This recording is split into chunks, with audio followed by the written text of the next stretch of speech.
महाकुंभ का माहौल अपने चरम पर था। संगम के पवित्र तट पर श्रद्धालुओं की भारी भीड़ उमड़ी हुई थी। दूर दूर से लोग गंगा, यमुना और अदृश्य सरस्वती के संगम में डुबकी लगाने के लिए आए थे। हर ओर मंत्रोच्चारण, शंखनाद और भक्तों का उत्साह अद्भुत दृश्य बना रहा था। ऐसा प्रतीत हो रहा था जैसे धरती पर स्वर्ग उतर आया हो। इसी भीड़ में एक साधारण सा 20 वर्षीय युवक राजेश भी प्रयागराज पहुंचा था। राजेश, जो पहली बार महाकुंभ में आया था, अपने भीतर एक अजीब उत्साह और घबराहट महसूस कर रहा था। जैसे ही वह गंगा के पवित्र जल में स्नान के लिए उतरा, उसे कुछ ऐसा दिखा जिससे उसकी सांसें थम गईं। एक विशाल मगरमच्छ उसकी ओर तेजी से बढ़ रहा था। राजेश घबराकर किनारे की ओर भागा, लेकिन मगरमच्छ ने उसका पीछा नहीं छोड़ा। अब सवाल यह था कि आखिर क्यों लाखों श्रद्धालुओं के बीच केवल राजेश को मगरमच्छ ने अपना शिकार बनाने की कोशिश की, और राजेश अपनी जान कैसे बचा पाया? क्या है पूरी कहानी की सच्चाई? इन सवालों का जवाब जानने के लिए कहानी के अंत तक जुड़े रहिए और हमारे वीडियो को लाइक करके चैनल को सब्सक्राइब जरूर कर दीजिएगा। प्रयागराज में महाकुंभ के दौरान घाट पर हर तरफ चहल पहल थी।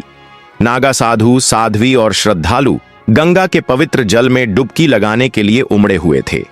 भगवा वस्त्रों में लिपटे नागा साधु, राक्षसना शरीर और उनकी लंबी जटाओं ने घाट का दृश्य और भी भव्य बना दिया था। इसी भीड़ में एक तपस्वी ज्ञानदास महाराज गंगा के तट पर शांत मुद्रा में ध्यान मग्न थे। उनका तेजस्वी चेहरा और शांत स्वभाव उन्हें दूसरों से अलग बनाता था। भक्त उनके पास आकर अपनी समस्याएं बताते और वे केवल मुस्कुराते हुए आशीर्वाद देते। राजेश, जो इस अद्भुत माहौल को देखकर अभिभूत था, ज्ञानदास महाराज को देखकर हैरान रह गया। लेकिन उसकी सोच थोड़ी भिन्न थी। उसने सोचा कि ये साधु केवल दिखावे के लिए यहां तपस्या करते हैं। राजेश ने अपनी यह भावना खुलकर व्यक्त की और ज्ञानदास महाराज के पास जाकर कहा, महाराज, आप लोग यहां दिखावा क्यों कर रहे हैं?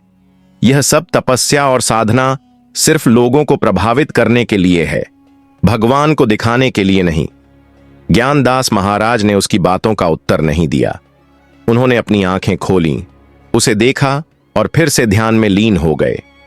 उनके इस शांत स्वभाव ने राजेश को बेचैन कर दिया। उसने उन्हें अपमानित करने के लिए और भी कई बातें कह डालीं, लेकिन ज्ञानदास महाराज फिर भी कुछ नहीं बोले। राजेश ने इसे अपनी जीत समझा और गंगा स्नान के लिए पानी में उतर गया। गंगा का शीतल जल उसके गुस्से को थोड़ा शांत करने लगा। जैसे ही उसने डुबकी लगाई, उसे पानी में कुछ हरकत महसूस हुई। उसने देखा कि एक विशाल मगरमच्छ उसकी ओर तेजी से बढ़ रहा था। उसकी आंखें डर से फटी रह गईं। वह घबरा कर किनारे की ओर दौड़ा, लेकिन मगरमच्छ ने उसका पीछा नहीं छोड़ा। लोग चीखने लगे, लेकिन कोई भी उसकी मदद करने के लिए आगे नहीं बढ़ा। राजेश ने किनारे पर पहुंचकर देखा कि मगरमच्छ अब भी उसकी ओर बढ़ रहा था। तभी ज्ञानदास महाराज ने अपनी साधना से उठकर मगरमच्छ की ओर देखा। उन्होंने कुछ मंत्र बुदबुदाए और देखते ही देखते मगरमच्छ रुक गया। उसने अपनी जगह छोड़ दी और पानी में वापस चला गया। यह दृश्य देखकर सभी दंग रह गए। राजेश के लिए यह घटना एक चमत्कार थी। वह भयभीत और शर्मिंदा होकर ज्ञानदास महाराज के पास पहुंचा। उनके चरणों में गिरकर उसने कहा, महाराज, मुझे क्षमा कर दीजिए। मैंने आपका अपमान किया और आपकी तपस्या का मजाक उड़ाया। मुझे नहीं पता था कि आप इतने शक्तिशाली और दयालु हैं। ज्ञानदास महाराज ने उसे उठाया और कहा, पुत्र, भगवान हर किसी को अपनी गलती सुधारने का मौका देते हैं। अहंकार और क्रोध तुम्हारे जीवन में अंधकार लाते हैं।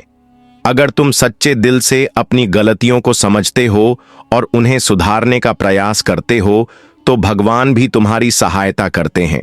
जाओ और सच्चाई के मार्ग पर चलने का संकल्प लो। राजेश ने महाराज के चरण पकड़कर आभार व्यक्त किया। इस घटना ने उसके जीवन को पूरी तरह बदल दिया। उसने निर्णय लिया कि अब वह अपने जीवन को भक्ति और सच्चाई के मार्ग पर लगाएगा। यह कहानी हमें सिखाती है कि हमें किसी के बाहरी रूप रंग या जीवन शैली के आधार पर उसका मूल्यांकन नहीं करना चाहिए।